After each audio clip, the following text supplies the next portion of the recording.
But Jim, we have more things to talk about. Oh, joy. A image went around, and a lot of people wanted me to ask you about it. I thought a water slide would have been better, but it is an image of the AEW Collision and Rampage ratings on TBS. I believe this was after a big NBA game. And the ratings, the slope of the ratings, the pitch, the angle, it went trajectory. Down. Yeah, I mean, all of those and more was down, down, down. And there's an image of Tony Khan on skis, skating the ski slope that is the AEW ratings. And you got to think that at some point, somebody should have animated this to go along with the Wide World of Sports theme music. And we've seen the thrill of victory, maybe at WrestleMania, whatever, and then the agony of defeat. And there's Tony off the end of the fucking ski jump, and he's crashing and sliding down the mountain below. This was, I mean, no matter how you look at it, again, we keep harping on this because it's their big thing.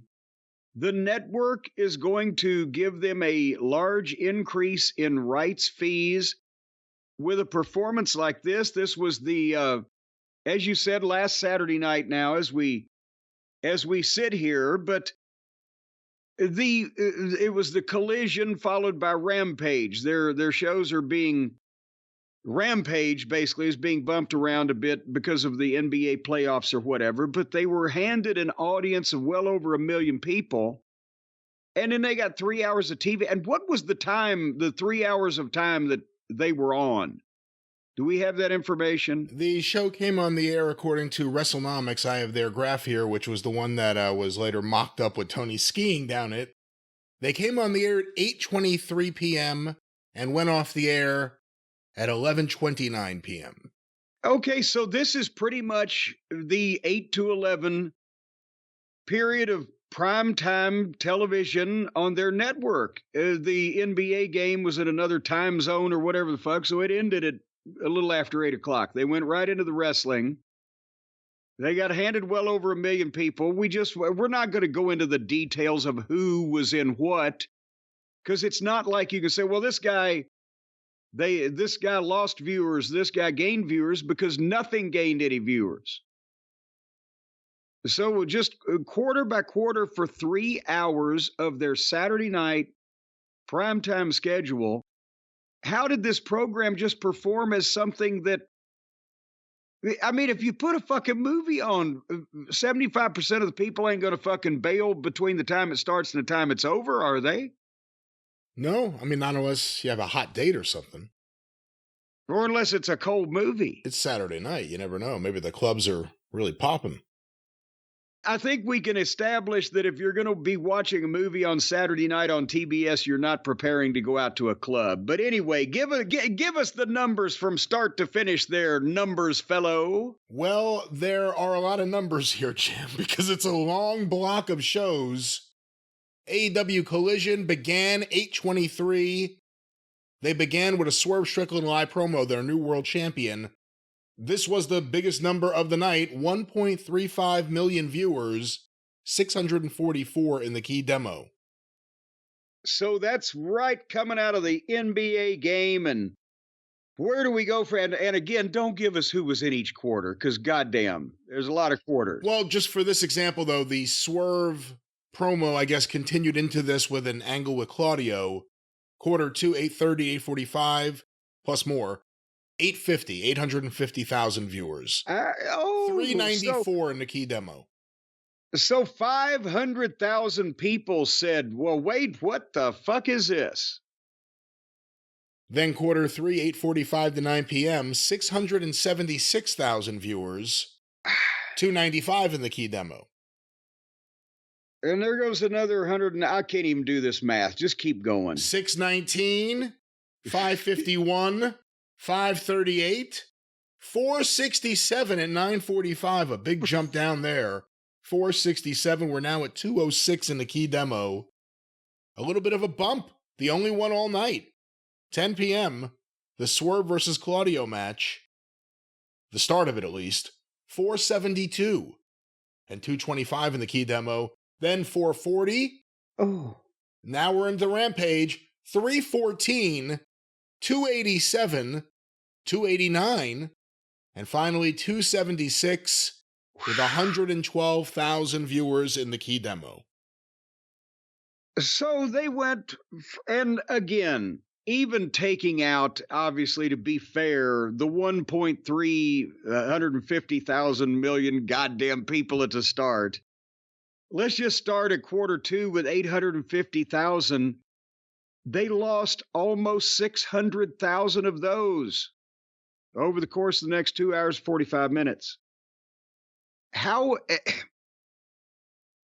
again, if you know that this is going to happen ahead of time, that you're going to have 3 hours, and obviously, you know, they do this all the time where one thing flows into another. How can you not just say, instead of just saying we're going to do Collision and Rampage, it's a 3-hour collision. At least don't give it the stench of the C show at the end. And try to promote something ahead of time that might show that you can retain some of this massive audience. And instead they just boom, and they had dropped in half in the first hour. No, more than, wait a minute. Well, more than that. More than. Yeah. They dropped in half in the first 45 minutes. Actually, more than they dropped in half in the first 37 minutes or whatever the fuck. And then it dropped in half again. Before the end of the, point is, what does he think the network is going to give a big raise for? And if you argue that the key demo is what they're looking for, I've been pointing it out lately because that too is going down. That too goes down with the rest of the rating as the show goes on and is lower now than it was a year ago, etc. And apparently that's what the network wants. That's what the advertisers want. So if that's not going up, they wanted to go down? No, I know what you mean. But if that's not going up, and in fact is going the other way and never shows signs of going up, and again, Tony makes it sound like there's a real rosy, lovey-dovey thing with him and Warner Brothers, even though now he's clearly running out the clock to negotiate with other parties. That's why they brought Jack Warner into the angle with Tony Storm, because they wanted to suck up.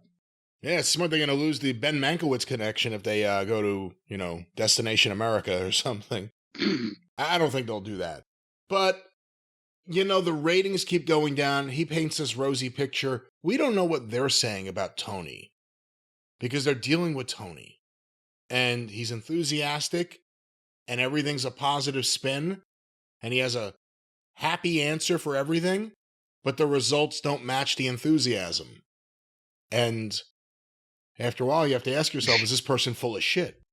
Does Tony look like a person who would know if these executives were rolling their eyes and talking amongst themselves about him and his company like the NFL announcers were the other day? Would he realize it? Would he hug them? Oh my God. I'm serious. I mean, I know it sounds funny, but I'm serious. I just thought of that. If are they sitting there going, well, the show numbers keep going down and they can't hold an audience, and he comes in and he hugs us. It's very awkward. That's the thing, is the guy that was sympathetic is gone. I mean, I'm sure they still want the program, but these are some people still right now. But do they want to give them a big raise? What else? Where are they going to go that's going to give them any more than they're already getting here? From the few people that really want to be in the wrestling business at that stage these days, I'm talking in terms of broadcasters. So we'll see what happens.